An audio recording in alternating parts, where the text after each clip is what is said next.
Hello friends, आप सभी का स्वागत करते हैं हमारे चैनल ज्योति फन ब्लॉग पर। तो आप सब देख रहे हैं दर्द से मोहब्बत भाग 156। इससे पहले इस कहानी के 155 भाग अपलोड हो चुके हैं चैनल पर। प्लीज़ आप सब लोग ज़रूर पढ़ लीजिएगा। तो चलिए देखते हैं। अब तक आप सबने पढ़ा था। नील भी हल्के से गुस्से में रुद्र की तरफ देखकर बोलता है कि ठीक है, वो सब कुछ याद दिलाने की ज़रूरत नहीं है तुझे, समझा तू? याद तो मुझे भी बहुत कुछ है तेरे बारे में, कि कैसे दादी ने भी तुझे चप्पल फेंक कर मारी थी। याद है ना तुझे कि तू भूल गया जब तू डाइनिंग टेबल पर बैठा हुआ रो रहा था, तेरी शक्ल रोने जैसी हो गई थी, तब दादी ने तुझे जूता फेंक कर मारा था। याद है ना तुझे? अब देखते हैं आगे इस कहानी में क्या होता है। तो रुद्र भी अपनी बात रखते हुए बोलता है कि दादी ये हमेशा से बस गलत बात बोलता है, दिमाग से सोचता ही नहीं है, बस हमेशा दिल से ही सोचता रहता है। हर बात दिल से थोड़ी ना सोची जाती है। तो दादी ने भी अब दोनों की तरफ गुस्से से देखा और अपनी छड़ी दिखाते हुए कहा कि अगर तुम दोनों की बहस अभी बंद नहीं हुई ना, तो अभी सबके सामने तुम दोनों को फिर से पीटूंगी। फिर मत कहना कि हम इतने ज़्यादा बड़े हो गए हैं और फिर दादी हमें अभी भी मारती हो। आप चुपचाप से अंदर जाओ और जाकर हल्दी की रस्म में शामिल हो जाओ। और हाँ, अब कोई भी बहस नहीं होनी चाहिए। तो दोनों ही अब अपनी कमर पर हाथ रखते हुए उसे रब करते हुए धीरे धीरे से अंदर आ गए थे। दोनों ही अब आपस में बातें नहीं कर रहे थे। इधर सच्चा देवा हाउस में इस वक्त शोभित जो बहुत ही अच्छे से तैयार होकर बैठा हुआ था, बाकी कोई भी अभी तैयार नहीं हुआ था। तो शोभित ने अभी सबको देखकर हल्के से गुस्से में कहा कि तुम लोगों को नहीं जाना है तो मत जाओ वहां पर, लेकिन हाँ, मैं अपने रिलेशंस बिल्कुल भी खराब नहीं कर सकता हूँ प्रताप ब्रदर्स के साथ, इसीलिए मैं तो जा रहा हूँ। तुम सबको आना हो तो आ जाना। तो अरमान धीरे से बोलता है कि जाना तो मैं भी चाहता हूँ पापा, लेकिन अब आप ही इतना ज़्यादा जिद करके बैठे हो कि निशी वहाँ पर नहीं जाएगी, और निशी अगर वहाँ पर नहीं जाएगी तो हम में से कोई भी नहीं जाएगा, हमारा मन भी वहाँ पर नहीं लगेगा। तो शोभित ने कहा कि अरे तुम लोग समझते क्यों नहीं हो, मैं निशी का कोई दुश्मन नहीं हूँ, लेकिन हाँ, मैं नहीं चाहता हूँ कि दक्ष के रिसेप्शन में जो कुछ भी हुआ था वो आज प्रताप हाउस में हो जाए, इसी वजह से मना कर रहा हूँ। निशी का घर में रहना बिल्कुल ठीक होगा, वैसे भी वो अपने दिल की बात नहीं बताती है किसी को भी। तो शिखा बोलती है कि शोभित आप खुद ही नहीं समझते हो। क्यों नहीं समझ रहे हो आप? इसमें कोई भी बताने वाली बात नहीं है। निर्भय बहुत ही ज़्यादा अच्छा लड़का है और वो निशी को पसंद भी करता है। आपने देखा ना कैसे निर्भय ने निशी को आपको मारने नहीं दिया था, उसे बचा लिया था। आप तो बस अपना प्रॉफिट ही देख रहे हो। मुझे तो समझ नहीं आता है कि शोभित आखिर आपको साफ साफ बात करने में दिक्कत ही क्या हो रही है किसी से। मैं तो कहती हूँ कि लगे हाथ दोनों की ही शादी कर देते हैं। और वैसे भी अभी तक अंशिका के लिए रुद्र ने किसी को भी पसंद नहीं करा है, इसीलिए मुझे तो बहुत ही अच्छा मौका लग रहा है ये वो किसी और से अंशिका की शादी करे। इससे पहले ही हम जाकर अरमान का रिश्ता वहाँ पर ले जाते हैं और उनसे बात कर लेते हैं अंशिका के लिए। ज़्यादा से ज़्यादा क्या होगा, वो ना ही कहेंगे ना, इससे ज़्यादा तो कुछ नहीं कहेंगे ना। तो शोभित अभी चेयर पर बैठ गया और उसे तो समझ में ही नहीं आ रहा था कि अब वो क्या करे, क्या ना करे। लेकिन जो कुछ भी था वो अपने रिश्ते प्रताप खानदान से बिल्कुल भी खराब नहीं करना चाहता था। वो नहीं चाहता था कि उसकी जरा सी भी बात उन लोगों को बुरी लगे, इसीलिए उसने फिर से सबको देखते हुए कहा कि ठीक है, तो जाओ जाकर तैयार होकर आओ, करता हूँ आज ही जाकर सबकी बात वहाँ पर। तो निशी भी अब शोभित के पीछे चुपचाप से सिर झुकाकर अपने पापा की ही बातों को सुन रही थी। शोभित ने हल्के से गुस्से में निशी की तरफ देखा और फिर कहा कि अब तुम क्या 70 की दशक की लड़की हो जो उनकी तरह पीछे जाकर खड़ी हो जाती हो चुपचाप से और अपने आंसुओं को बहाने रखती हो? जाओ जाओ जाकर तुम भी तैयार होकर अभी के अभी नीचे आओ। आज के आज तुम्हारी और निर्भय की शादी भी फिक्स करता हूँ, और फिर अंशिका और अरमान की। ये सुनते ही सबके चेहरे पर तो बहुत बड़ी सी मुस्कुराहट आ गई थी, लेकिन निशी वो एक अकेली थी जिसे बहुत ज़्यादा घबराहट हो रही थी, मगर फिर भी उसे निर्भय पर बहुत ज़्यादा भरोसा था, इसीलिए वो भी अब वहाँ से तैयार होने के लिए चली जाती है। निशी के दिल में अभी जोर जोर से धड़कन पड़ रही थी, उसे थोड़ी सी घबराहट भी हो रही थी। इधर प्रताप हाउस में इस वक्त नियति और निव्यांश दोनों ही आमने सामने बैठे हुए थे। दोनों के चेहरे पर बड़ी सी मुस्कुराहट थी। उन दोनों को ही हल्दी की रस्म हो रही थी। दोनों ही बहुत ज़्यादा खुश थे और फाइनली इतने सारे पड़ाव के बाद उन दोनों की शादी हो ही रही थी। बस एक और दिन बचा था और फिर उसके बाद दोनों की शादी हो जाती और दोनों ही हमेशा के लिए एक हो जाएंगे। देखते ही देखते सचादेवा फैमिली भी अब वहाँ पर आ गई थी। तो नील और रुद्र दोनों ही अब सचादेवा फैमिली का अच्छे से स्वागत करने के लिए आगे आ जाते हैं। तो नील ने अभी शोभित को गले लगाकर बहुत ही प्यार से कहा कि अरे बच्चे हैं यार, तू ना बहुत ज़्यादा बुरा मान गया है इन सब की बातों का, इतनी देर से क्यों आया? हमें तो लग रहा था कि शायद अब तू आएगा ही नहीं, इतना ज़्यादा नाराज़ हो गया हमसे। तो शोभित ने मुस्कुरा कर कहा कि आऊँगा कैसे नहीं भैया, आपकी वजह से अपनी फैमिली के साथ हूँ मैं आज, आपकी वजह से ही तो मैं अपने बच्चों के साथ हूँ आज, और आपका तो ये एहसान मैं ज़िंदगी भर नहीं चुका सकता हूँ, ये ज़िंदगी भर आपका ये एहसान मेरे सिर पर रहेगा। नील ने एक बार फिर से शोभित को अपने गले लगाकर प्यार से कहा कि यार कितनी बार कहा है तुझे मैंने कि तू तो मेरे छोटे शेर जैसा है, छोटे शेर, और मेरा छोटा शेर ऐसी बात कहे ना तो मुझे बिल्कुल भी अच्छा नहीं लगता है। तो रूही ने भी अब रूहान की तरफ मुस्कुरा कर देखा, उसके पास आती है और फिर निशी के बारे में पूछती हुई बोलती है कि निशी ठीक तो है ना? तो रूहान धीरे से बोलता है कि हाँ बिल्कुल ठीक है, इनफैक्ट मैं तो सोच रहा हूँ कि निशी निर्भय की शादी करवा देता हूँ। तो रूही बोलती है कि हाँ ये बहुत ही अच्छा आइडिया है, वैसे भी निर्भय बहुत अच्छा लड़का है, बहुत साफ दिल का है, मुझे ना उसका नेचर बहुत ज़्यादा पसंद है। और तभी रूहान बिना सोचे समझे बोलता है कि हाँ हाँ जानता हूँ, आखिर भाई भी तो मेरा ही है ना वो। तो रूही ने भी हैरानी से रूहान की तरफ देखा, तो रूहान को भी समझ में आ गया कि उसने फ्लो में अभी क्या कह दिया है। तो रूहान ने भी अब फिर से बातों को संभालते हुए अपनी हकलाती हुई आवाज़ में कहा कि अरे वो मेरे कहने का मतलब है कि वो मेरे भाई जैसा है, और मैं अच्छे से जानता हूँ कि निर्भय बहुत ही ज़्यादा अच्छा लड़का है, उसके अंदर कोई भी गलत आदतें नहीं हैं। थोड़ी देर के बाद संकल्प ने अपने पापा की तरह ही बाल्टी में हल्दी घोल ली थी, और फिर जो जो उसके हाथ में आ रहा था उसने उन सब पर हल्दी डालना शुरू कर दिया था। संकल्प को बहुत ज़्यादा मज़ा आ रहा था सबको हल्दी लगाने में। अब थोड़ा बहुत मस्ती मजाक प्रताप हाउस में होना शुरू हो गया था, फिर सब ने मिलकर डांस करना स्टार्ट कर दिया था। सब आज बहुत ज़्यादा खुश थे, खासकर नियति और निव्यांश दोनों ही बहुत ज़्यादा खुश हो रहे थे, और फिर दोनों ही एक साथ एक दूसरे के साथ डांस भी कर रहे थे। अवनी तो उन दोनों को देखकर अपनी नम आंखों से किट्टू से बोलती है कि अब जाकर मेरा बच्चा खुश हुआ है, आज ना मुझे सच में दुनिया भर का सुकून मिला है किट्टू। किट्टू ने भी अवनी को साइड से अपने गले लगाकर प्यार से कहा कि हाँ भाभी, अब जाकर हमारे छोटे पैंथर के चेहरे पर मुस्कुराहट आई है, अब जाकर उसने अपनी ज़िंदगी की शुरुआत करी है, वरना उस टिया की बच्ची ने तो हमारे बच्चे की ज़िंदगी ही पूरी तरह से ख़राब करके रख दी थी। लेकिन वो कहते हैं ना, जो होता है वो अच्छे के लिए ही होता है। नियति उसकी ज़िंदगी में आई और फिर हमारा बच्चा फिर से हंसने मुस्कुराने लगा, बिल्कुल सब जैसे पहले रहते थे वैसे रहने लगे। खूब सारी मस्ती मजाक करने के बाद धीरे धीरे अब मेहमान आना जाना भी शुरू हो गए थे, और फिर आखिरकार में बस सच्चा देवा परिवार ही बच गया था। सब सिटिंग एरिया में बैठे हुए थे, तो शोभित ने भी निहाल की तरफ देखकर बहुत ही लो आवाज़ में कहा कि क्या सोचा है तुमने बच्चों के बारे में, क्या कुछ डिसाइड किया है या फिर नहीं? तो निहाल बोलता है कि देखो शोभित, मेरा तो बेटा है और तुम्हारी बेटी है, सोचना तुम्हें है, मुझे कुछ नहीं सोचना है। अगर तुम निशी की शादी निर्भय से करना चाहते हो तो मुझे बहुत ज़्यादा खुशी होगी, मैं तो खुशी खुशी बारात लेकर आ जाऊँगा, मुझे कोई प्रॉब्लम नहीं है तुम्हारी बेटी से। वैसे भी निशी जैसी बेटी कहाँ ही मिलेगी मुझे, मुझे बहुत पसंद है तुम्हारी बेटी।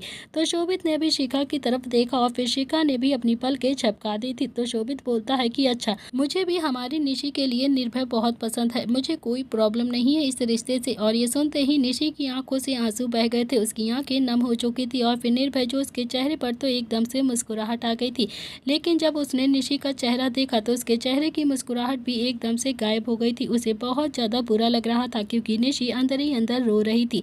निहाल बोलता है कि तो बस ठीक है, सोचना क्या है, कल मेहंदी के फंक्शन में दोनों बच्चों की सगाई कर देते हैं और फिर पहले ही मुहूर्त देखकर दोनों की ही शादी अच्छे धूमधाम से कर देते हैं। तो शोभित ने भी हाँ में अपनी गर्दन हिलाते हुए कहा कि हाँ, जैसा तुम्हें ठीक लगे, मुझे कोई प्रॉब्लम नहीं है, अगर कल सगाई करना चाहती हो तो कल ही सगाई कर लेंगे, कोई दिक्कत नहीं है।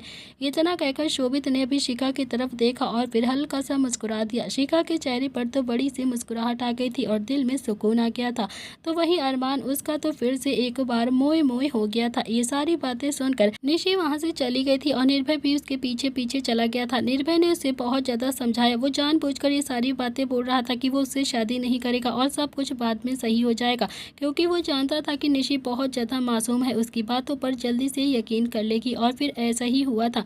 निशी भी थोड़ा सा हैरानी से निर्भय को देखकर बोलती है कि तो आप मेरे लिए सेक्रीफाइस करेंगे, क्या आप सच में हमारी शादी होने के बाद मेरी शादी राहुल से करवा देंगे। तो निर्भय ने मन ही मन पहले निशी का मजाक उड़ाया और फिर हाँ में अपनी गर्दन हिलाते हुए कहा कि हाँ निशी, इसमें सेक्रीफाइस करने वाली क्या बात है।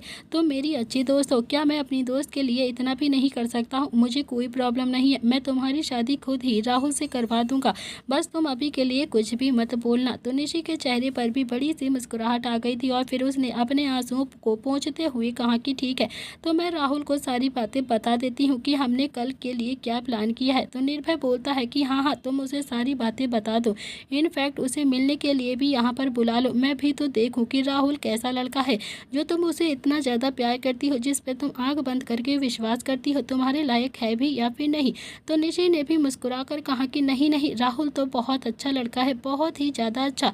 निर्भय ने भी हाँ में अपनी गर्दन हिलाते हुए कहा कि हाँ, तभी तो कह रहा हूँ ना कि मुझे राहुल से नहीं मिलवाओगी क्या, मैं भी तो देखूँ वो कितना अच्छा लड़का है। तो निशी ने कहा कि हाँ हाँ, क्यों नहीं मिलवाऊंगी, मैं आपको भी राहुल से ज़रूर मिलवाऊंगी। इधर दूसरी तरफ अंशिका जो वॉशरूम से निकली तो उसकी नज़र अभी अरमान पर जाती है जो बेड पर आराम से लेटा हुआ था, उसका इंतज़ार कर रहा था। तो अंशिका भी थोड़ा सा हैरानी से बोलती है कि यार हद करते हो अरमान, तुम भी ना, किसी ने देख लिया होता तो मुसीबत हो जाएगी अगर तुम्हें किसी ने यहाँ पर देख लिया। अरमान बोलता है कि तो देखने दो ना, मैं भी आज हिलने वाला नहीं हूँ यहाँ से, शब की शादी हो रही है यार, बस हमारी कब होगी हमें तो समझ नहीं आता। तो अंशिका बोलती है कि यार जब तुम पापा को मनाओगे ना तभी तो होगी हमारी शादी, तुम्हारी फैमिली तो पापा के सामने हमारे रिश्ते की बात ही नहीं करती है, तो फिर कैसे होगी हमारी शादी। अंशिका बोलती है कि देखो अरमान, मेरी बात ना कान खोलकर सुन लो तुम अच्छे से, मैं तुम्हारे अलावा किसी और से शादी नहीं करूंगी, समझे तुम? अगर तुमने किसी से शादी करी तो तुम्हारी जान भी ले लूंगी, इसीलिए बेहतर यही होगा कि जल्द से जल्द तुम मेरे पापा को पटा लो और फिर हमारी शादी की बात करो। अरमान एकदम से खड़ा हुआ और फिर गुस्से में बोलता है कि यार पापा को पटा लो, पापा को पटा लो, पापा को पटा लो, बस यही बोला रहता है, काश काश मेरे हार्मोन्स चेंज हो जाए और फिर मैं तुम्हारे पापा से ही शादी कर लूँ। हद हो गई है यार, मैं क्या कहाँ आकर फंस गया हूँ, मैं किस रिश्ते में ससुर जी को पटाना पड़ता है, मैंने तो पहली बार देखा है इस रिश्ते को। अंशिका के हाथ में अभी जो टॉवल था उसने अपने हाथ पहुँचकर साइड में फेंकते हुए गुस्से से कहा कि इस रिश्ते में तो तुम्हें पापा को ही पटाना होगा, क्योंकि लड़की तो पहले से ही पट चुकी है तुमसे। तो इतना कहकर अंशिका वहाँ से जाने लगी और फिर अरमान ने अंशिका का हाथ पकड़कर उसे अपनी तरफ खींचा और फिर उसे अपने गले लगाकर बहुत ही रोमांटिक आवाज़ में कहा कि अंशिका अब इंतज़ार नहीं होता है मुझसे, देखो ना दक्ष दिया की शादी भी हो गई है, निर्भय और निशी की भी शादी समझो कर ही रहे हैं सब लोग, और कुछ दिनों में रोहान और रूही की भी हो जाएगी, हमारी कब होगी यार, हम क्या ऐसे ही कुंवारे रह जाएंगे क्या, मुझसे अपना इंतज़ार नहीं हो रहा है।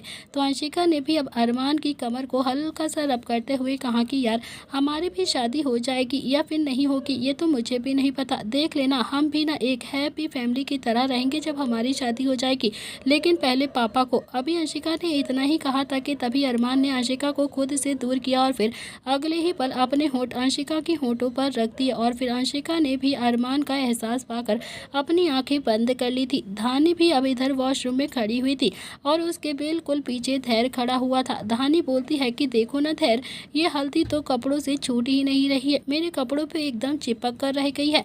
और फिर तभी धैर्य भी अब अपने कुर्ते को झाड़ता हुआ बोलता है कि हाँ, क्योंकि मैंने लगाई है ना इसलिए नहीं छूट रही है। तो धानी ने हैरानी से पलट कर धैर्य को देखा तो धैर्य ने हल्का सा मुस्कुरा कर कहा कि मेरे कहने का मतलब है ये हल्दी इतनी जल्दी नहीं छूटती है, तुम एक काम क्यों नहीं करती है, कपड़े ही चेंज कर लो तो आराम से तुम्हें तो कोई प्रॉब्लम नहीं होगी। तो धानी बोलती है कि लेकिन मैं तो अपने कपड़े लेकर ही नहीं आई हूँ ना यहाँ पर, तो कैसे चेंज कर लूँ। तो धैर्य ने कहा कि एक काम करते हैं, वापस चलते हैं घर पर। तो धानी ने हाँ में अपनी गर्दन हिला दी और फिर धैर्य ने धानी का हाथ पकड़ा और फिर वॉशरूम से बाहर लेकर आ जाता है। अगले दिन निर्भय भी तैयार हो रहा था और निहाल जो उसके कमरे में आता है तो निहाल को देखकर निर्भय अब थोड़ा सा नर्वस हो गया था और उसकी हार्ट बीट तेज हो गई थी और फिर इधर उधर वो अपनी नजरें घुमाने लगा था और फिर अपने बालों में अपना हाथ मारने लगा। तो निहाल भी अब अपने हाथ बांधकर बोलता है कि निशी से मिलने जा रहे हो क्या। तो निर्भय बोलता है कि अरे नहीं पापा, वो तो मैं संकल्प के साथ बड़ी माँ ने कुछ काम बताया था ना इसीलिए वहाँ पर जा रहा हूँ और कहीं नहीं जा रहा हूँ मैं। तो निहाल ने कहा कि बेटा तुम जिस उम्र में हो ना मैं उस उम्र को पार करके यहाँ पर आया हूँ, ये मत समझना कि तुम्हारा बाप पागल है, मेरे सामने बहाने मत मारा करो, समझे तुम, मेरे सामने तुम्हारा कोई भी बहाना नहीं चलेगा। अब सच सच बताओ कि तुम किससे मिलने के लिए लिए जा रहे हो। तो निर्भय भी कुछ भी नहीं बोलता है और चुपचाप से अपनी आंखें झुकाकर खड़ा रहता है। तो निहाल ने भी निर्भय के कंधे पर अपना हाथ रखा और फिर उसे अपने साथ सोफे तक लेकर आ जाता है और फिर उसे सोफे पर बैठने का इशारा करता है। निर्भय तो अभी बहुत ज़्यादा डर रहा था। निर्भय चुपचाप से बैठ गया और फिर निहाल भी उसके पास में आकर बैठ जाता है। निहाल ने जैसे ही अपना हाथ उठाया तो निर्भय ने अपना एक हाथ अपने गाल पर रख लिया था। उसे लगा कि अब निहाल उसे अच्छे से कूटेगा और ये देखकर निहाल के चेहरे पर तो मुस्कुराहट आ गई थी। निहाल बोलता है कि मारने के लिए मैंने अपना हाथ नहीं उठाया है, समझा, तू बाजू को फोल्ड कर रहा हूँ, परेशान मत हो। तो निर्भय ने अपना सलाइवा गटकते हुए कहा कि बाजू को फोल्ड क्यों कर रहे हो पापा, मुझे पीटने का इरादा है क्या आपका? तो निहाल ने हल्के से हंसते हुए कहा कि नहीं, पर तुमसे बात करने का इरादा ज़रूर है मेरा। तो निर्भय बोलता है कि कहिए कहिए ना पापा, क्या बात है आपको जो हमसे करनी है? तो निहाल ने कहा कि देखो, मैं नहीं जानता कि तुम्हारे और निशी के बीच में कुछ है भी या फिर नहीं है, लेकिन उस दिन मैंने तुमसे गुस्से से बहुत बात करी, तुम्हारे ऊपर गुस्से में हाथ भी उठा दिया। माफ़ी नहीं मांगूंगा क्योंकि मैं तुम्हारा बाप हूँ, समझे, ये मेरा हक है। तो निर्भय ने भी बड़ी ही मासूमियत से हाँ में अपनी गर्दन हिलाते हुए कहा कि जी पापा, मैं जानता हूँ आप माफ़ी नहीं मांगेंगे मुझसे, वो तो मुझे पहले से ही पता है। तो निहाल ने हैरानी से निर्भय को घूर कर देखा तो निर्भय ने अपने गाल पर हाथ रखकर कहा कि अब बचपन से चाटा खाता ही तो आ रहा हूँ आपसे, आपने आज तक माफ़ी कहाँ मांगी है मुझसे? बस हमेशा मारने के बाद एक बार आकर पूछ लेते हो, तो मुझे क्या ही उम्मीद होगी आपसे कि आप मुझसे आकर माफ़ी मांगोगे? तो निहाल ने भी सारी बातों को इग्नोर करते हुए कहा कि मैं जो कुछ भी बोलने के लिए आया हूँ ना, वो कान खोल कर सुन लो तुम, नहीं तो मैं भूल जाऊंगा, समझे तुम, बुढ़ापा आ गया है ना मुझ पर अब। ये सुनते ही निर्भय भी थोड़ा सा इमोशनल हो गया था और फिर उसने अपने पापा को अपने गले लगाकर बहुत ही प्यार से कहा कि अरे पापा प्लीज़ आप ना ऐसे बिल्कुल भी मत कहिए, आपको देखकर कौन कहेगा कि आपको बुढ़ापा आ गया है, आप तो अभी भी जवान लगते हैं, जवान। मुझे और आपको खड़ा कर दें तो भाई भाई लगेंगे, वो तो माँ को पता नहीं है, वरना 4-5 लड़कियों को तो आप अभी भी इस उम्र में भी पटा लो, कोई दिक्कत नहीं होगी। और ये सुनते ही निहाल को तो एकदम से हंसी आ गई थी, लेकिन वो अपने बेटे पर हल्का सा गुस्सा भी कर रहा था। उसने निर्भय को खुद से थोड़ा सा दूर करते हुए कहा कि हाँ हाँ, दिलासा ऐसी बातें कहकर नहीं देते हैं, समझा तू? तो निर्भय बोलता है कि अब मुझे तो ऐसे ही बातें आती हैं ना पापा, वही मैं आपसे कह रहा हूँ जैसी बातें आती हैं मुझे। खैर वो सब कुछ छोड़िए, ये बताइए कि आप मुझसे क्या कहने चाहते हो, क्या बात करने आए हो आप मुझसे? तो निहाल बोलता है कि देखो, तुम नहीं जानते, लेकिन हमारे सचादेवा फैमिली से रिलेशन बिल्कुल भी अच्छे नहीं थे पहले, लेकिन अब निशी हमारे घर में आ रही है ना, तो मैं नहीं चाहता हूँ कि तुम्हारे और निशी के बीच में किसी भी बात को लेकर झगड़ा हो या किसी भी बात को लेकर मिसअंडरस्टैंडिंग हो। अगर कुछ भी हो तो हमारे सामने अपने रिलेशन को बिल्कुल भी ख़राब मत करने देना। तो निर्भय बोलता है कि मैं कुछ समझा नहीं पापा। तो निहाल ने कहा कि तो फिर मैं साफ साफ तुम्हें समझा देता हूँ, तुम्हारी और निशी की शादी खुशी से नहीं हो रही है, बल्कि तुम दोनों ने मिलकर इतना बड़ा सीन क्रिएट कर दिया है ना, इसीलिए हम निशी से तुम्हारी शादी कर रहे हैं। मतलब एक तरीके से देखा जाए हम मजबूरी में तुम्हारी शादी निशी के साथ कर रहे हैं। अगर तुम्हारा और निशी का कोई भी सीन नहीं होता ना, तो शोभित कभी भी अपनी बेटी तुम्हारे हाथ में नहीं देता, समझे तुम? लेकिन अब वो अपनी बेटी तुम्हें सौंप रहा है, कुछ विश्वास करके तुम पर विश्वास कर रहा है, तो कोशिश यही करना कि तुम उसकी बेटी को हमेशा खुश रखो, पलकों पर बैठा कर रखो। तो शोभित को अब शिकायत का एक बार भी मौका मत देना, क्योंकि मैं नहीं चाहता हूँ उसे एक बार भी शिकायत का कोई भी मौका मिले, समझ रहे हो ना तुम? तो मैं न खुद से ही नजरें नहीं मिला पाऊंगा, कभी अपनी नज़रों में गिर जाऊंगा, क्योंकि एकलौते बेटे हो तुम मेरे, और तुम्हारी पसंद से तुम्हारी शादी मैं इसीलिए कर रहा हूँ क्योंकि तुम हमेशा खुश रहो। तो कोशिश यही करना कि तुम अपनी शादीशुदा ज़िंदगी को अच्छे से चला लेना, ओके? हाँ, जैसे तुम्हारे पापा चला रहे हैं ना। दोनों ने ही अब गेट की तरफ देखा तो वहाँ पर नव्या हाथ बांधे खड़ी हुई थी। तो निहाल ने कहा कि क्यों भाई, मैंने ऐसा क्या कर दिया है? क्या हमारी शादीशुदा ज़िंदगी अच्छे से नहीं चल रही है क्या हमारी शादीशुदा ज़िंदगी में खुशियाँ नहीं है क्या? तो नव्या ने भी आईब्रो चढ़ाकर कहा कि तो क्या बेटे के सामने बताऊं कि तुमने क्या क्या किया था अपनी उम्र में, बताऊं तुम्हारे सामने अभी? तो निहाल सोफे से खड़ा हुआ और फिर उसने दोनों हाथों को फैलाकर बोलता है कि देखो, ऐसा नहीं है नव्या कि सारी गलती मेरी ही थी, तुम्हारी भी उसमें गलती थी, और सब कुछ ब्लेम मेरे ऊपर मत थोपो। तो नव्या बोलती है कि निर्भय तुम जाओ नीचे सबसे मिलने करने के लिए तुम्हारे पापा को मुझे कुछ याद दिलाना है, अभी याद दिलाकर आती हूँ। तो निर्भय तो अभी अपनी मम्मी पापा को देखकर मुस्कुराकर वहाँ से नीचे चला गया था, लेकिन उसके चेहरे पर एक बड़ी सी मुस्कुराहट थी जिसे निहाल घूर घूर कर देख रहा था, क्योंकि वो अच्छे से जानता था कि उसकी मम्मी पापा की अब आर्ग्यूमेंट्स होने वाली है और फिर दोनों के बीच में फिर से सब कुछ ठीक हो जाएगा। तो नव्या भी हाथ बूंद कर निहाल की तरफ घूर कर देखकर बोलती है कि हाँ, तो मेरे बेटे को कौन सी बड़ी सी पट्टी पढ़ाई जा रही थी? खुद को देखा है कभी आपने? डाइवोर्स मांगा था मुझसे और डाइवोर्स पेपर पर साइन भी कर दिया था आपने, याद है ना आपको? तो निहाल ने कहा कि तो मैं क्या करता, तुम ही बताओ। तुम ही मुझ पर यकीन नहीं करने के लिए तैयार थी, तो मेरे पास कोई दूसरा ऑप्शन नहीं था। मैं दुनिया भर का काम करता था, हर वक्त टेंशन में रहता था। रुद्र और नील भी यहाँ पर नहीं थे, तो सारा दिन बिजी रहता था। तुम्हें मेरा साथ देना चाहिए था या फिर नहीं, लेकिन तुम तो मुझसे उखड़ी उखड़ी सी रहती थी, मुझसे रिश्ता रखने के लिए तैयार ही नहीं थी। तो मुझे लगा कि शायद हमारे रिश्ते के लिए यही सही रहेगा और फिर इसीलिए मैंने तुमसे डाइवोर्स पेपर पर साइन करके डाइवोर्स मांग लिया था। तो नव्या भी ताली बजाते हुए बोलती है कि वाह वाह वाह, क्या बात है, खुद की गलती तो कभी माननी ही नहीं रहती है आपको। एक बात बताओ आप, हमारे बीच डिस्टेंस तुम्हारी वजह से आया था या फिर मेरी वजह से? तुम ही थे ना जो मुझसे दूर दूर रहते थे, जो मुझसे बात करना नहीं पसंद करते थे। मैं पूरी पूरी रात डिनर पर तुम्हारा इंतजार करती थी ना, या फिर नहीं? एक तुम थे जिसका कुछ आता पता ही नहीं होता था, कब आ रहे हो कब जा रहे हो, कभी किसी ने कुछ बताया? तो निहाल भी हल्के से गुस्से में बोलता है कि अरे तो मैं क्या करता, काम ही तो करता था, अय्याशी थोड़ी ना करता था बाहर जाकर। दोनों के बीच अब बहस होने लगी थी और फिर तभी निहाल ने नव्या के मुंह पर अपना हाथ रखकर उसकी आंखों में देखकर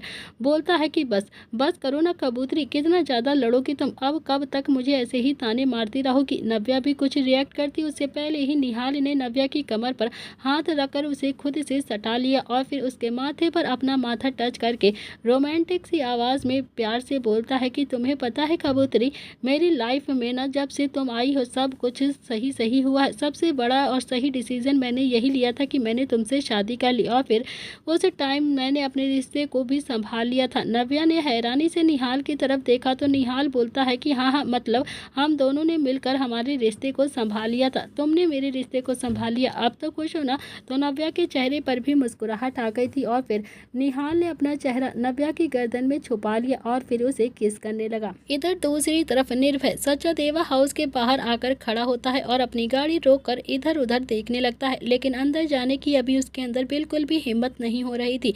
निर्भय गाड़ी से उतरा और उसने गहरी सांस ले ली और फिर सबसे पहले संकल्प को कॉल किया। तो संकल्प ने भी अब अपने फोन को उठाते हुए स्टाइल मार के कहा कि क्या है बे, क्यों परेशान कर रहा है तू? तेरे पास कोई काम नहीं है क्या, बस कॉल करता रहता है? तो निर्भय बोलता है कि यार सचदेवा हाउस के बाहर आकर खड़ा हूँ मैं, प्लीज, लेकिन अंदर जाने की हिम्मत नहीं हो रही है मेरी। यह सुनते ही संकल्प ने अब निर्भय को चिढ़ाते हुए कहा कि क्या बात है, अब क्या ही कर सकता हूँ, तुझे ना दीवार कूद कर जाने की आदत है ना, इसीलिए तेरे अंदर जाने की हिम्मत नहीं हो रही। अब तो तुझे गेट से जाने की आदत डाल लेनी चाहिए मुझे लगता है। तो निर्भय थोड़ा सा चिढ़ता हुआ बोलता है कि साले कुत्ते, कुछ एडवाइस कर सकता है तो कर दे, वरना मैं फोन रख रहा हूँ, तुझसे ना बकवास नहीं करनी है मुझे। तो संकल्प ने कहा कि मैं क्या एडवाइस करूँ तुझे, अब मैं क्या करूँ, मैं तो खुद ही दीवार कूदने में एक्सपर्ट हूँ, तो कोई भी आइडिया अभी मेरे दिमाग में नहीं है, सामने से तो मैंने कभी जाना सीखा ही नहीं है। लेकिन हाँ, बड़ी माँ कहती हैं कि जब किसी के घर जाते हैं तो कुछ लेकर जाते हैं, खाली हाथ बिल्कुल भी नहीं जाते हैं, अब शगुन होता है, अब शगुन, इसीलिए यही एडवाइस कर रहा हूँ, कुछ ले ले। तो निर्भय बोलता है कि तो फिर आज अब शगुन ही हो जाने दे यार, क्योंकि मैं तो कुछ लेकर ही नहीं आया हूँ, अब तो अब शगुन हो ही जाएगा। मुझे नहीं पता था कि ऐसे भी लेकर कुछ जाते हैं किसी के घर में। तो संकल्प ने कहा कि लेकिन तू गया ही क्यों है वहाँ पर, क्या जरूरत थी तेरी, आज तो निशी यहीं पर आने वाली है ना, तो क्या तू वहाँ पर दिवाली देखने गया है? तो निर्भय ने कहा कि अरे नहीं यार, मैंने उसे कल रात को कहा था कि वो मुझे आज राहुल से मिलवा दे। तो संकल्प ने भी अपना सिर खुजाते हुए कहा कि यार तो तू राहुल से मिल लेगा ना, निशी से मिलने क्यों जा रहा है, राहुल से ही जाकर मिल ले बाहर। तो निर्भय को अब बहुत ज्यादा गुस्सा आ रहा था संकल्प की बातों पर और फिर वो लगभग गुस्से से चिल्लाते हुए बोलता है कि यार संकल्प, तू पहले फोन रख, तेरी जितना पागल लड़का तो मैंने अपनी जिंदगी में कभी देखा ही नहीं, एक नंबर का बेवकूफ, एक नंबर का कुत्ता कमीना है तू, पता नहीं कौन होगी जो तेरी लाइफ में आएगी भी या फिर नहीं। इतना कहकर निर्भय ने गुस्से से फोन को कट कर दिया और फिर एक गहरी सांस ली और फिर सीधा सचदेवा हाउस के अंदर चला जाता है। निर्भय अंदर गया तो उसकी नजर अभी सामने सोफे पर बैठे शोभित पर जाती है। शोभित अभी अखबार खोलकर अपनी नजरें गड़ाए सोफे पर बैठकर अखबार को आराम से पढ़ रहा था। उसे तो ध्यान भी नहीं था कि निर्भय उसके सामने खड़ा है। सबसे पहले शोभित को देखकर निर्भय का दिल तो जोरों जोरों से धड़कने लगा था। उसको घबराहट होने लगी थी। तो निर्भय ने एक बार फिर से अपना सलाइवा गटका और फिर चुपचाप से वापस वहां से जाने लगा। और फिर तभी उसके कानों में शिखा की आवाज़ आती है कि अरे अरे निर्भय बेटा, तुम यहाँ पर आओ आओ, अंदर आओ। निर्भय जहाँ खड़ा था वहीं पर एकदम से रुक जाता है और फिर उसने कसकर अपनी आंखें बंद कर ली थी और दिल की धड़कनें तो जैसे उसकी रुक ही गई थी। फिर उसने हल्का सा पलट कर शिखा की तरफ देखा और फिर हाथ जोड़कर बोलता है कि नमस्ते आंटी जी। तो शोभित ने भी अपना अखबार बंद करते हुए निर्भय को घूर कर देखा और फिर बोलता है कि निर्भय, तुम यहाँ कोई काम था क्या? तुम्हारे पेरेंट्स भी आए हैं क्या, या फिर तुम सिर्फ अकेले आए हो? तो निर्भय ने भी ना में अपनी गर्दन हिला दी थी। अब उसके पास बोलने के लिए कुछ था नहीं। और फिर तभी शिखा बोलती है कि ये आप कैसी बातें करते हो शोभित, आपको ना बिल्कुल भी बात करना ही नहीं आता है। आपको समझ में नहीं आ रहा है कि वो निशी से मिलने के लिए आया होगा। इतना कहकर शिखा ने निर्भय की तरफ देखा तो निर्भय ने भी हाँ में अपनी जल्दी से गर्दन हिलाते हुए हकलाती हुई आवाज़ में कहा कि हाँ हाँ हाँ आंटी, बिल्कुल सही कहा आपने। तो शिखा ने भी निर्भय को बड़ी ही इज्जत के साथ डाइनिंग टेबल पर बैठाते हुए कहा कि निर्भय, तुम्हारे पेरेंट्स आते तो हमें बहुत ज़्यादा अच्छा लगता, बहुत खुशी होती। चलो कोई बात नहीं, वो किसी और दिन आ जाएंगे, उनसे हम किसी और दिन मिल लेंगे। अभी तुम बैठो यहाँ पर, हमारे साथ बैठकर नाश्ता करो, फिर निश्चित से मिल लेना। तो निर्भय भी अब बड़ा ही ज़्यादा खुश हो गया था। उसने मन ही मन कहा कि क्या बात है, ससुराल में इतनी ज़्यादा इज्जत भी मिलती है, मैंने तो कभी सोचा भी नहीं था। मेरे माँ पापा ने तो कभी भी मेरे साथ इतनी इज्जत के साथ पेश तक नहीं आए, कभी भी इज्जत ही नहीं दी है मुझे। अब आंटी इतने प्यार से आप कह रही हैं तो नाश्ता तो मैं करके ही जाऊँगा। मुझे भूख भी बहुत तेज लगी है, क्या करूँ? माँ ने तो आज नाश्ता भी नहीं दिया है मुझे टाइम पर। तो निर्भय भी अपने ही ख्यालों में गुमा हुआ था। तभी शिखा धीरे से बोलती है कि बताओ बताओ बेटा, क्या खाओगे तुम? मैं तुम्हारे लिए वही बना देती हूँ। और फिर निर्भय जो बिना किसी टेंशन के जल्दी से बोलता है कि मम्मी, वो आप ना मेरे लिए पनीर की सब्जी ही बना दो, वो मुझे बहुत पसंद है। संकल्प कह रहा था कि शिखा आंटी पनीर की सब्जी बहुत ही ज़्यादा टेस्टी बनाती हैं। तो शिखा ने भी थोड़ा हैरानी से पूछा कि संकल्प ने मेरे हाथ की पनीर की सब्जी कब खाई? मैंने तो कभी भी उसे अपने हाथों से कोई भी चीज़, कोई भी डिश बनाकर ही नहीं खिलाई। और ये सुनते ही निर्भय के चेहरे के भाव तो एकदम से बदल गए थे। उसे अचानक से याद आ गया कि जिस दिन वो निशे से मिलने के लिए सचदेवा हाउस आया था, उस दिन संकल्प ने चुरा कर रखी हुई सब्जी को खा लिया था, जिसे उसने टेस्टी बताया था। और फिर निर्भय ने भी अपने सिर को खुजाते हुए अपने बात को बदलते हुए कहा कि आंटी, वो संकल्प के पापा कहते हैं कि शिखा इतनी सुंदर है तो वो पनीर की सब्जी भी बहुत ही अच्छी बनाती होगी, इसीलिए मैंने कह दिया आपसे। ये सुनते ही शोभित, जो कि अभी अभी आकर बस डाइनिंग टेबल पर बैठा ही था, वो हैरानी से निर्भय को घूर कर देखने लगता है। और फिर उसके दिमाग की बत्ती तो एकदम से बंद हो चुकी थी। फिर उसने थोड़ा सा कंफर्म करते हुए कहा कि क्या क्या कहा तुमने कि शुभ ने शिखा के बारे में क्या कहा था? जरा बताना हमें, दोबारा से बोलो बेटा। अब तो निर्भय की सांस ऊपर से नीचे होने लगी थी और नीचे से ऊपर। उसे तो बहुत ज़्यादा डर लग रहा था। निर्भय ने अपना सलाइवा गटकते हुए कहा कि सॉरी, वो एक दिन दिशा मम्मी पनीर की सब्जी बना रही थी ना, तो शुभ मामू ने कहा था कि शिखा भी पनीर बहुत अच्छा बनाती है और शायद उस दिन डिनर करने के लिए आप सब लोग भी आए थे, हम सब वहाँ पर गए थे। उसी दिन उन्होंने पनीर की सब्जी खाया था। तो शोभित ने एक बार फिर से निर्भय को देखा और फिर शिखा ने शोभित के कंधे पर हाथ रखकर कहा कि बस बस करिए ना शोभित, मजाक में कह दिया होगा शुभ ने, वो कौन सा हमारे साथ यहाँ पर रहने के लिए आते हैं। उस दिन प्रताप फैमिली यहाँ पर आई थी ना डिनर करने के लिए, शायद उस दिन उन्होंने हमारे हाथ की सब्जी खाई थी और फिर इसीलिए बच्चों से कह दिया। आप तो बच्चे के पीछे ही पड़ गए हो एकदम से। तो शिखा ने भी अब निर्भय के सिर पर प्यार से अपना हाथ रखकर फेरा और फिर कहा कि ठीक है बेटा, मैं अभी तुम्हारी पसंद का नाश्ता लेकर आती हूँ, अब तुम बस 5 मिनट यहाँ पर रुको। इतना कहकर शिखा तो किचन की तरफ चली गई थी और निर्भय वो तो बस निशी को इधर उधर ढूंढने लगा था। और फिर तभी शोभित ने अपना अखबार पलटते हुए कहा कि महारानी अभी सो के नहीं उठी है, अभी भी सो रही होगी, इसीलिए इधर उधर नजरें घुमाने की जरूरत नहीं है। तो निर्भय ने भी शोभित की तरफ देखकर थोड़ा सा हैरानी से कहा कि जी जी मैं कुछ समझा नहीं। तो शोभित ने भी अपना अखबार एक तरफ रखा और फिर बोलता है कि निर्भय, तुम मेरी एक बात सुनो, अपनी बेटी के बारे में मैं तुम्हें गलत फहमी में बिल्कुल भी नहीं रखना चाहता हूँ। वो थोड़ी सी मासूम है, बहुत ही ज़्यादा साफ दिल की है, बहुत जल्दी इमोशनल हो जाती है, दूसरों की बातों में भी बहुत जल्दी आ जाती है, अपनी माँ की तरह। जैसे वो तुम्हारी बातों में आ गई है ना, इसीलिए वो सबकी बातों में आ जाती है। तो तुम उससे बिल्कुल भी ये उम्मीद तो बिल्कुल करना ही नहीं कि वो इंडियन बहुओं की तरह सुबह उठकर नहा धोकर पूजा पाठ करके तुम्हारे लिए चाय का कप लेकर सीधा तुम्हारे बेडरूम में आएगी तुम्हें जगाने के लिए। और हाँ, ये तो बिल्कुल भी उम्मीद मत करना, बिल्कुल सोचना भी नहीं कि वो तुम्हें गीले बालों से उठाएगी और तुम्हें बहुत ही प्यार से अपने हाथों से चाय पिलाएगी। तो निर्भय तो भी आंखें फाड़े बस अपने ससुर को ही देख रहा रहा था। उसने तो कभी सोचा भी नहीं था कि शोभित अपनी ही बेटी के बारे में इतना साफ साफ उसके मुंह पर ही खुद कह देगा कि वो उसके लिए क्या कर सकती है और क्या नहीं कर सकती है। तो शोभित अभी आगे बोलता है कि और हाँ निर्भय, दूसरी बात, मेरी बच्ची को तकलीफ बिल्कुल भी नहीं होनी चाहिए। अगर जरा सी भी तकलीफ हुई ना तो तुम्हारी खैर नहीं, समझे तुम। मेरी बेटी जैसे भी रहना चाहती है वैसे ही रहेगी, समझ गए ना तुम। तो निर्भय ने भी बस हाँ में अपनी गर्दन हिला दी। और फिर तभी रोहान अरमान वहाँ पर आते हुए बोलते हैं कि पापा पापा बस करो ना आप, निर्भय पहली बार घर आया है और फिर आप हो जो उसकी क्लास लेने के लिए अभी से ही बैठ गए। कम से कम आज तो उसे छोड़ देते आप। तो शोभित बोलता है कि क्लास नहीं ले रहा हूँ मैं इसकी, निशी जैसी है ना इसे बता रहा हूँ कि बाद में इसे कोई भी मिसअंडरस्टैंडिंग ना हो। कल को ये निशी को लेकर यहाँ पर ना आ जाए और कहने लगे कि आपकी बेटी मुझे खाना नहीं देती है, पानी नहीं देती है, ये काम नहीं करती, वो काम नहीं करती, तो फिर कल को प्रॉब्लम हो जाएगी ना। इसीलिए सारी बातें अभी क्लियर कर रहा हूँ। तो निर्भय तो बस हाँ में अपनी गर्दन हिला देता है। और फिर थोड़ी देर के बाद सब बैठकर डाइनिंग टेबल पर आराम से नाश्ता करने लगे थे। तो निर्भय तो आज बहुत ही ज़्यादा खुश होकर खाना खा रहा था, क्योंकि पहली बार उसकी इतनी ज़्यादा खातिरदारी जो हो रही थी। और फिर ये सब कुछ देखकर निर्भय का दिल तो एकदम से गार्डन गार्डन हो रहा था। नहीं तो आज से पहले कभी भी उसने इतनी इज्जत के साथ खाना नहीं खाया था। थोड़ी देर के बाद निशी भी डाइनिंग टेबल पर आ गई थी। निशी को देखकर शिखा ने अपनी बाहें फैलाकर प्यार से कहा कि उठ गया मेरा बच्चा, आओ आओ बैठकर नाश्ता कर लो। तो निशी ने भी अपनी माँ को अपने गले लगाकर कहा कि गुड मॉर्निंग माँ। तो निशी ने भी फिर से अपने पापा को और भाइयों को देखा और फिर गुड मॉर्निंग कहा। फिर उसने जब वहाँ पर निर्भय को देखा तो उसके चेहरे पर भी बड़ी सी मुस्कुराहट आ गई थी। उसे बहुत अच्छा लगा कि निर्भय तो उसके आने से पहले ही वहाँ पर आ चुका था। निर्भय ने भी जब निशी को देखा तो उसके चेहरे पर भी हल्की सी मुस्कुराहट आ गई थी। नाश्ता करने के बाद सब आकर सिटिंग एरिया में बैठकर बातें करने लगते हैं। तो निर्भय भी अब सोफे पर ही बैठा हुआ था।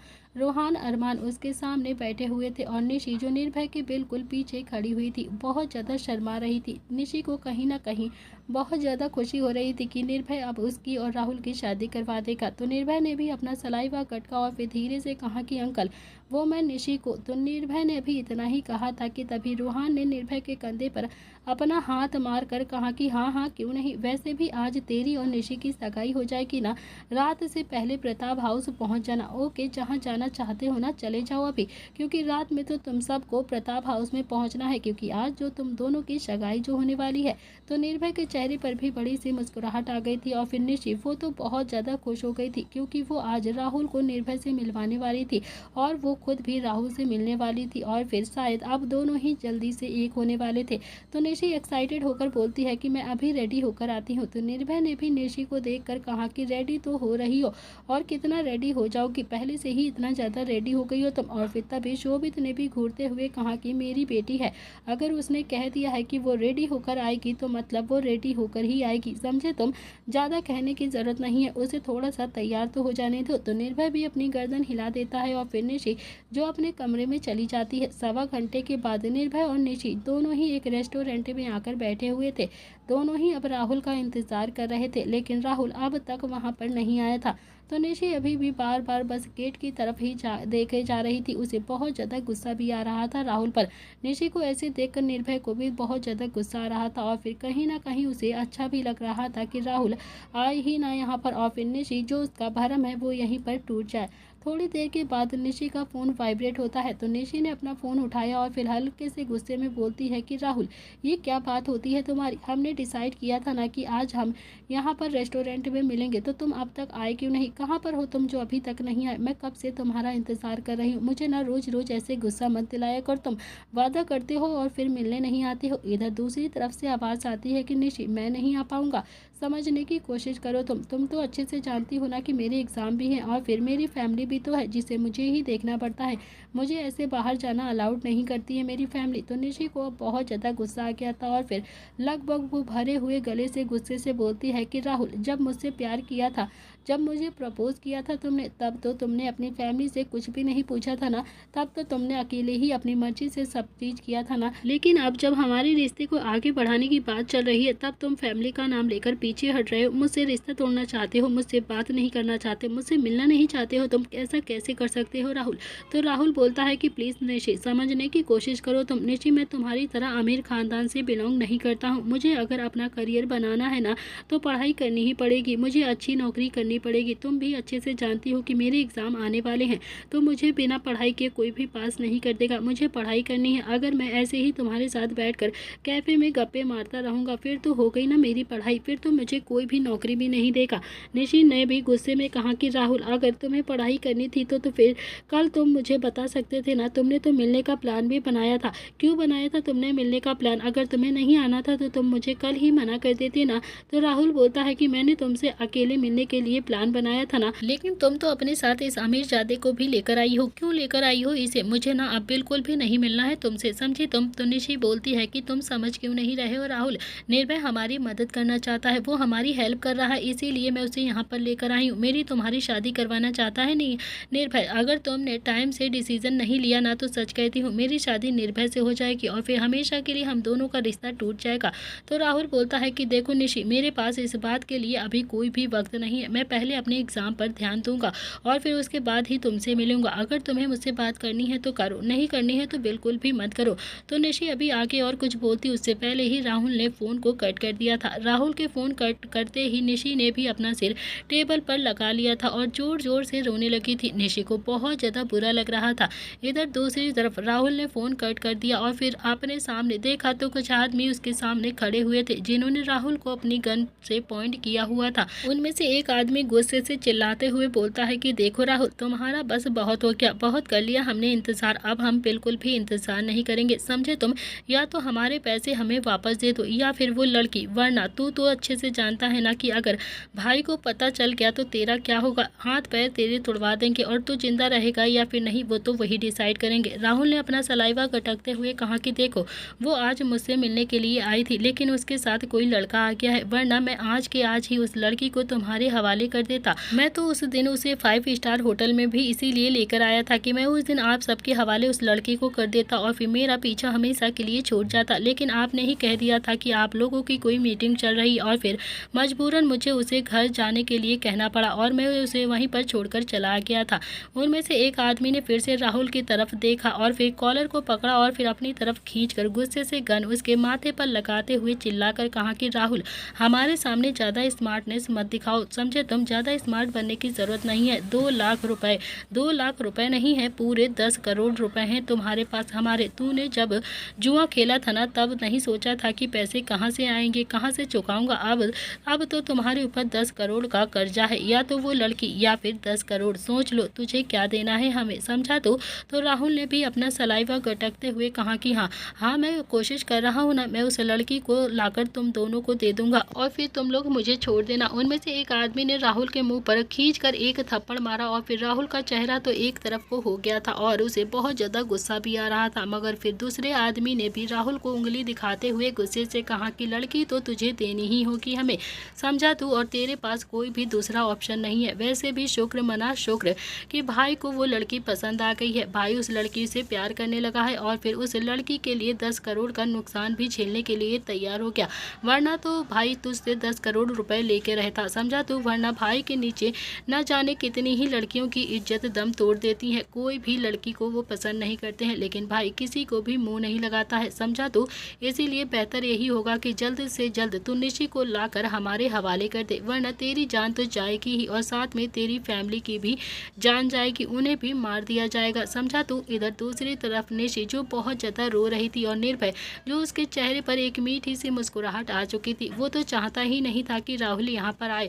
और फिर निर्भय ने अपने आप को थोड़ा सा तैयार किया और फिर निशी के हाथ पर अपना हाथ रखकर प्यार से बोलता है कि निशी निशी तुम इतना ज़्यादा रो क्यों रही हो, क्यों रो रही हो तुम। हो सकता है सच में राहुल बहुत ज़्यादा बिजी हो, उसे किसी बात की टेंशन हो और इसीलिए वो यहाँ पर ना रहा हो। निशी ने भी अपनी नम आंखों से निर्भय की तरफ देखा और फिर धीरे से बोलती है कि नहीं निर्भय, वो हमेशा ऐसे ही करता है, हमेशा मुझे बुला लेता है और फिर खुद नहीं आता है मुझसे मिलने के लिए। मुझे आज सच में बहुत बुरा लग रहा है। निर्भय निशी को संभालता हुआ बोलता है कि अच्छा बच्चों की तरह रोना बंद कर दो तुम, ऐसे रोने से वो यहाँ पर नहीं आ जाएगा। चलो अब हम चलते हैं और मूवी देखने चलते हैं। तो निशी बोलती है कि मेरा मन बिल्कुल भी नहीं है मूवी देखने का। तो निर्भय ने कहा कि देखो दोपहर तो हो ही गई है ना और शाम तक हमें वापस भी जाना है, हमारी सगाई है ना, तो चलो चलो चलकर मूवी देख देखने चलते हैं, मज़ा आएगा और तुम्हारा मूड भी फ्रेश हो जाएगा। निशी हैरानी से निर्भय को देखने लगी तो निर्भय बोलता है कि अब ऐसे क्या देख रही हो मुझे, मैं वादा करता हूँ शादी के बाद तुम्हें हाथ भी नहीं लगाऊंगा और जैसा तुम चाहती हो ना वैसा ही होगा। मैं तुमसे शादी तो बस कर रहा हूँ, मगर जब तक तुम मुझे खुद से आकर बोलोगी नहीं तब तक मैं तुम्हें हाथ तक नहीं लगाऊंगी। तुम अगर राहुल के पास जाना चाहती हो ना तो मैं तुम्हें खुद ही नहीं रखूंगा अपने पास। अब चलो मूवी देखने चलते हैं। तो निशी ने भी हाँ में अपनी गर्दन हिला दी और फिर निर्भय निशी को लेकर वहाँ से चला गया था। निर्भय ने एक बार फिर से दिलासा दे दिया था निशी को कि शादी के बाद वो राहुल के पास उसे हमेशा के लिए भेज देगा।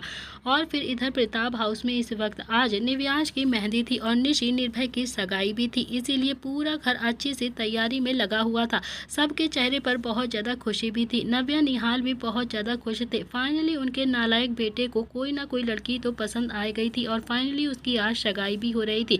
खुश तो शिखा और शोभित भी बहुत ज़्यादा था, क्योंकि उन्हें सच में निर्भय से बहुत अच्छा लड़का कभी शायद अपनी बेटी के लिए मिलता ही नहीं।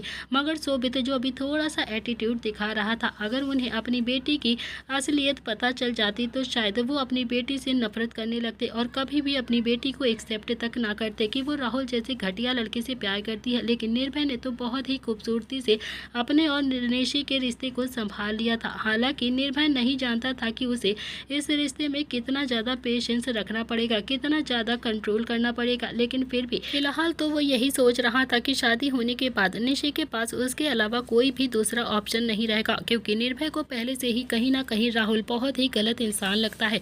देखते ही देखते अब मेहंदी की रस्म भी पूरी हो गई थी और फिर सब ने बहुत सारा डांस किया था, बहुत सारा एंजॉय किया था और सब बहुत ज़्यादा खुश भी थे। निशी ज़्यादा से ज़्यादा खुश नहीं थी, लेकिन फिर भी उसे निर्भय की कंपनी बहुत ज़्यादा अच्छी लगने लगी थी। उसके साथ टाइम बिताना उसे पसंद था। उसे क्या पता था कि जिससे वो इतना ज़्यादा प्यार करती है वो लड़का उसे धोखा दे रहा है, उसके साथ बस गेम खेल रहा है। जिसे वो अपना दोस्त समझ रही है वो उसके लिए उसकी नई जिंदगी की शुरुआत करने में हेल्प कर रहा है, उसकी ज़िंदगी संवारने में उसकी हेल्प कर रहा है। निशी अभी काफ़ी ज़्यादा कंफ्यूज थी। थोड़ी देर के बाद नील ने कहा कि मेहंदी की रस्म तो पूरी हो गई है, अच्छे से आप सगाई भी कर देते हैं। तो सब ने अब नील की बात को अब पानी देते हुए कहा कि हाँ हाँ क्यों नहीं, अब इन दोनों को भी छुप छुप के नहीं मिलना पड़ेगा और ना ही पूरी रात पार्टी से गायब रहना पड़ेगा। अब दोनों की सगाई कर देते हैं और फिर हमेशा के लिए इन दोनों को एक बंधन में बांध देते हैं। इतना कहकर सबने निर्भय की तरफ देखा और फिर निर्भय की आंखों में एकदम से चमक आ गई थी। निशी भी थोड़ा थोड़ा सा खुश थी कि निर्भय भी उसके बारे में सब कुछ अच्छे से जानता है, लेकिन कहीं ना कहीं उसे राहुल की याद भी आ रही थी। पर फिलहाल तो उसने निर्भय से ही सगाई करने का फैसला कर लिया था, क्योंकि वो अच्छे से जानती थी कि निर्भय सच में बहुत ही ज़्यादा अच्छा लड़का है और वो बाद में उसे राहुल से ज़रूर मिलवा देगा।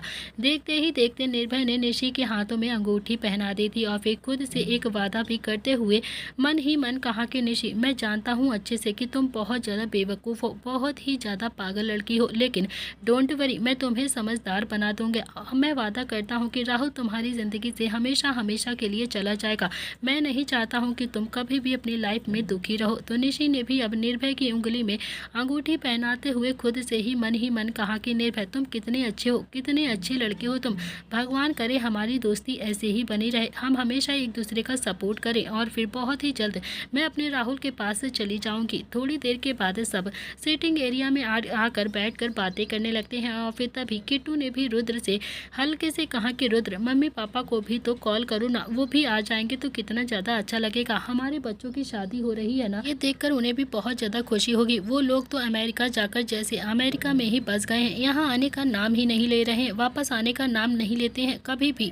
रुद्र ने भी अपना फ़ोन निकाला और फिर उनमें से नरेन का नंबर डायल किया और फिर रुद्र बहुत ही देर तक नंबर डायल करता रहा और बेल जाती रही, लेकिन किसी ने भी फ़ोन रिसीव नहीं किया था। और फिर तभी प्रताप हाउस के गेट पर से अब नरेन आते हुए बोलता है कि जब हम आ ही गए हैं तो फ़ोन करने की क्या ज़रूरत है, हमें बुलाने की क्या ज़रूरत है जब हम खुद से ही आ चुके हैं। तो नरेन को देखकर सबके चेहरे पर बड़ी सी मुस्कुराहट आ गई थी और फिर जल्दी से आकर नरेन ने अपने बेटे को कसकर अपने गले लगाया। तो धैर्य ने भी अपने पापा से थोड़ा सा दूर हुआ और फिर अपने पापा को देखता रहता है। उसे बहुत ज़्यादा अच्छा लग रहा था कि फाइनली उसके मम्मी पापा आज आए ही गए हैं। नरेन ने अपने बेटे के गालों पर हाथ लगाकर उसे हल्का सा दबाते हुए कहा कि क्या बात है, तुम तो बिल्कुल मेरे जैसे हो गए, बिल्कुल मेरा ही रूप धारण कर लिया है तूने तो। और फिर तभी धैर्य ने झुक कर नरेन के पैर छू लिए और फिर ये देखकर नरेन की आंखें तो हैरानी से फैल गई थी। उसे तो अपनी आंखों पर यकीन ही नहीं हो रहा था कि उसका बेटा इतना ज्यादा संस्कारी भी हो सकता है। तभी धैर्य ने भी पैर छूकर अपने बालों में हाथ मारते हुए स्टाइल से कहा कि अरे पापा, ऐसे क्यों देख रहे हो आप, जैसे मैंने पहली बार अपने पापा के पैर छुए हो, मैंने तो पहले भी आपके कई बार पैर छुए हैं। तो नरेन ने एक बार फिर से अपने बेटे की तरफ देखा और उसे अपने गले लगाकर कहा कि लेकिन 2 साल के बाद तो छुए हैं ना तूने मेरे पैर। और तभी सौम्या भी नरेन के पीछे आते हुए बोलती है कि क्या बात है, बाप बेटे का प्यार देखकर तो माँ की आंखें ही भर आई हैं। सच में बहुत ही अच्छा लग रहा है अपने बेटे को देखकर। अरे मेरी 2 बेटियां भी तो हैं, मुझे भी तो उनसे मिलना है। इतना कहकर उसने अपनी बाहें फैला दी और फिर धैर्य ने भी अपनी माँ को भी कसकर गले लगा लिया। और फिर धैर्य जो थोड़ा सा इमोशनल हो गया था, उसकी आंखें भी हल्की हल्की सी नम हो गई थी, जो ना के बराबर थी, बस हल्की से खुशी के आंसू बह रहे थे। लेकिन वो कहते हैं ना कि माँ तो बंद आंखों से भी अपने बच्चों के दिल की हालत को समझ जाती है। सौम्या ने भी अपने बेटे के चेहरे को अपने हाथों में भरा और फिर उसके माथे को चूमकर हल्के से प्यार से बोलती है कि इतनी ही याद आ रही थी तुझे मेरी, तो मिलने क्यों नहीं आया तू मुझसे, एक बार भी तुम मुझसे मिलने वहां पर नहीं आया, ऐसा भी क्या काम कर रहा था तू यहाँ पर। धैर्य अभी कुछ भी नहीं बोलता है, बस मुस्कुरा कर रह गया था।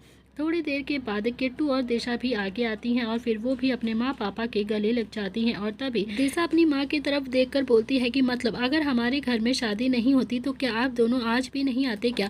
मम्मी पापा, सच में आप लोग तो हमें भूल ही गए हो। तो सौम्या ने भी अपना नरेन की बाजू पर एक मार कर कहा कि सुन रहे हो ना आप, मैं कब से कह रही थी आपसे वापस चलते हैं, हमारे बच्चे अकेले होंगे, लेकिन नहीं, तुम नहीं माने और तुमने ही हमें यहाँ पर नहीं आने दिया। अब देख लो कितनी ज्यादा शिकायतों का पिटारा खुलने वाला है यहाँ पर, आपके सिर पर ही जितना भी होगा सब आपके सिर पर फोड़ूंगी। और तभी नील भी खड़े होकर सौम्या के पास गया और फिर मुस्कुराकर बोलता है कि कैसी हो मिस पुरोहित। तो सौम्या ने भी हंसकर कहा कि ठीक हूँ, जब तक नरेन मेरे साथ हैं तब तक तो मैं बिल्कुल ठीक ही रह सकती हूँ। नील और बताओ तुम कैसी हो? तो नील ने भी एक बार नरेन की तरफ देखा और जो अभी उसे गुस्से में ही देख रहा था, और फिर उसने सौम्या से हंसकर कहा कि एक बात कहूँ मिस पुरोहित, आज भी आप ना ऐसी की ऐसी ही हैं जैसे 40 साल पहले लगती थी। सच में आपकी खूबसूरती में तो कोई बदलाव ही नहीं आया है।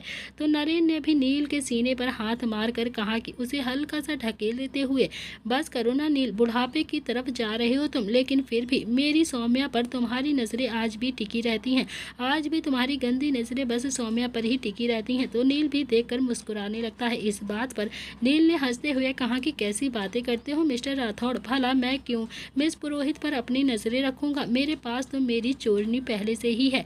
इतना कहकर नील ने हल्की सी गर्दन घुमाकर अपनी अवनी की तरफ देखा, जो मुस्कुराकर अभी नील को ही देख रही थी।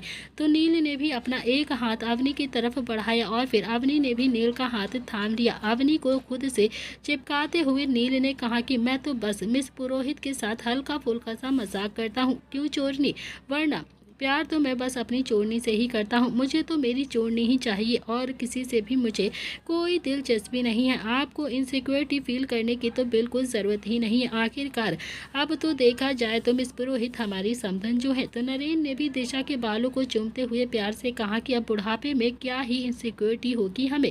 तभी शुभ आगे आया और फिर बोलता है कि अभी कहाँ पापा जी, अभी तो आपको देखकर लगता ही नहीं है कि आप बुढ़े हो गए हो, माशाल्लाह, अभी तो आप बस धैर्य के भाई ही लगते हो, ऐसा लगता है कि दोनों ही भाई भाई हो, आप बड़े हो और ये छोटा है। ये सुनते ही सबने हैरानी से शुभ की तरफ देखा और फिर वहां पर जितनी औरतें खड़ी हुई थी सबने शुभ के कमर पर एक एक मार कर, और फिर मिस पुरोहित उसकी तो हालत ही खराब हो गई थी। उसने शुभ के कान को पकड़कर मरोड़ते हुए कहा कि शुभ, तुम ना कम ही बोला करो, बहुत ज्यादा बोलने लगे हो, तुम बोलते हो और फिर वहां पर प्रोसेसिंग शुरू हो जाती है, समझे तुम, तुम्हारे ससुर जी कम नहीं है, आज ही उनके दिमाग में ना जाने कितने ख्याल आ जाएंगे।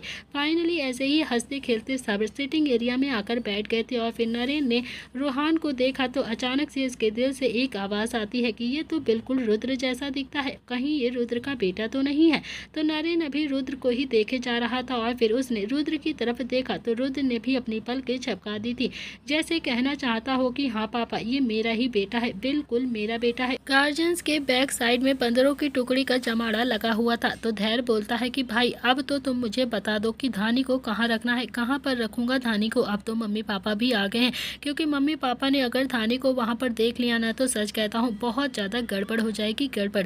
तो निव्यांश बोलता है कि यार कुछ नहीं होगा, तू परेशान मत हो, कुछ भी नहीं पता चलेगा नाना नानू को। और अगर नाना नानू को गलती से पता भी चल गया तो तेरी और धानी की शादी करवा देंगे, और क्या, और इससे अच्छी बात क्या ही होगी, तुम दोनों की शादी तुम्हारे माँ बाप के सामने हो जाएगी। तो धैर्य बोलता है कि यार तुम लोग समझ नहीं रहे हो, मैं अचानक से ये कहूँगा कि मैंने सामूहिक विवाह में धानी से शादी कर ली है और फिर अब मैं धानी को एक्सेप्ट भी करना चाहता हूँ, तो मम्मी पापा एकदम से शॉक्ड हो जाएंगे। उनको तो जैसे एक झटका लग जाएगा। यार तू खुद ही सोच, उनका इकलौता बेटा हूँ मैं, अगर ऐसे शादी कर लूँगा तो उन्हें बहुत ज़्यादा बुरा लगेगा। क्या उन्हें बुरा नहीं लगेगा, जबकि वो तो चाहते होंगे ना कि उनके बेटे की धूमधाम से अच्छे से शादी हो जाए। तो निव्यांश भी अब बियर की एक सिप लेता हुआ बोलता है कि हाँ, तो धानी को अगर नाना नानी से इंट्रोड्यूस करा देगा ना तो वो तो तेरी शादी धूमधाम से अच्छे से करवा ही देंगे ना, इसमें इतना ज़्यादा टेंशन लेने वाली क्या बात है, तू तो ना बेकार में ही इतना ज़्यादा परेशान हो रहा है। तो धैर्य भी अपने पैर पटक कर बोलता है कि यार तुम लोग प्रॉब्लम का सलूशन नहीं देते हो मुझे, बल्कि मेरा मजाक बनाने लगते हो, बस यही बात मुझे पसंद नहीं आती है। मैं तो बस ये चाहता हूँ कि अभी मम्मी पापा को थोड़ा सा शादी इंजॉय करने देते हैं और फिर उसके बाद सारी बातें आराम से बता देंगे, और फिर जब बताएंगे ना तो तुम प्लीज़ सब मेरे के साथ ही रहना, खासकर तू निव्यांश, तेरी तो बेटी है ना, वो तेरी ही तो बेटी है, तो बता तू अपनी बेटी का सपोर्ट नहीं करेगा। तो निव्यांश ने भी बियर की एक और सिप लेकर कहा कि एक बात कहूँ, सच सच कहूँगा, तुझे पता है तू ना बहुत अच्छा लड़का है। इतना कहकर निव्यांश ने अपनी बियर की बोतल बेंच पर रखी और फिर धैर्य के करीब किया। उसने धैर्य के चेहरे को अपने दोनों हाथों में भरकर उसके माथे को चूमा और फिर बोलता है कि और झूठ नहीं बोलूँगा, मैं सच कहूँगा, अगर धानी मेरी असली बेटी होती ना तो कुत्ते, मैं तेरे जैसे लड़के से उसकी शादी कभी भी नहीं करता, समझा तू, तेरे जैसे कुत्ते के लिए मैं अपनी बेटी को कभी भी दान में ना देता। इतना कहकर उसने धैर्य को जोर से झटका और फिर धैर्य, जो आंखें फाड़े बस निव्यांश को ही देख रहा था, उसे तो अपनी आंखों और अपने कानों पर यकीन ही नहीं हो रहा था कि निव्यांश उसे कुत्ता कमीना कहकर इतना गंदा गंदा बोल रहा है। तो धैर्य ने अभी निव्यांश को देखकर निर्भय, संकल्प और दक्ष तीनों को ही देखा और फिर वो तीनों ही हंसने लगते हैं, और फिर तभी वहाँ पर सचदेव ब्रदर्स भी आ जाते हैं। दोनों के हाथ में एक बियर्स की बोतल थी। तो दोस्तों इसी के साथ इस कहानी का आज का ये एपिसोड यहाँ पर समाप्त होता है। कैसा लगा आपको आज का एपिसोड, प्लीज़ कमेंट बॉक्स में ज़रूर बताना। क्या सौम्या और नरेन को बताएगी बंदरों की टुकड़ी धैर्य और धानी की शादी का राज, और फिर क्या होगा नया कमाल, ये सारी चीज़ें पता चलेंगी नेक्स्ट एपिसोड में। आज के लिए इतना ही, मिलते हैं कहानी के नेक्स्ट एपिसोड में। Thank you friend.